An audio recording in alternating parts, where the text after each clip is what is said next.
અમદાવાદના નિકોલમાં લોકોને ફરી ગટરિયા પાણીની સજા। ગોપાલ ચોક વિસ્તારમાં ફરી વળ્યા ગટરિયા પાણી। ખારીકટ કેનાલની કામગીરીને કારણે ગટરિયા પાણી બ્રેક માર્યા। ગટરિયા પાણીને કારણે સ્થાનિકો પરેશાન। વારંવાર સમસ્યા થતી હોવાનો સ્થાનિકોએ આરોપ લગાવ્યો। સ્થાનિક કાઉન્સિલરનો દાવો છે કે 2 મહિના કામગીરી ચાલશે। સ્થાનિકોને સમસ્યા ન થાય તે પ્રકારના પ્રયાસ, તે પ્રકારની વાત પણ દીપક પંચાલે કરી।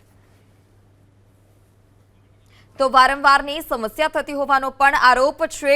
આ આજકાલની સમસ્યા નથી, છેલ્લા ઘણા સમયથી આ જ પ્રકારે જે ગટરિયા પાણી છે તે રસ્તા પર ભરાતા હોય અને સ્થાનિકો તેમાંથી પસાર થવા માટે મજબૂર થતા હોય તે પ્રકારના દ્રશ્યો છે। ખારીકટ કેનાલ છે તે ખારીકટ કેનાલની કામગીરી ચાલી રહી છે અને કામગીરીને કારણે જ ગટરિયા પાણી બ્રેક મારતા હોય તે પ્રકારનો દાવો કરવામાં આવ્યો છે। ત્યારે સ્થાનિકો છેલ્લા ઘણા સમયથી આ જ પ્રકારે જે ગટરિયા પાણી છે ત્યાંથી પસાર થવા માટે મજબૂર છે।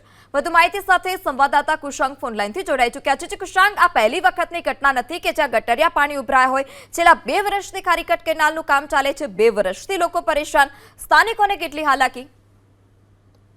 અમદાવાદ શહેરમાં ખારીકટ કેનાલના નવીનીકરણનો જે પ્રોજેક્ટ ચાલી રહ્યો છે 1200 કરોડનો, અને તેના કારણે ગોપાલ ચોક નિકોલ વિસ્તારમાં ગયા મહિને પણ ગટરના પાણી છે તે રોડ પર ફરી વળ્યા હતા।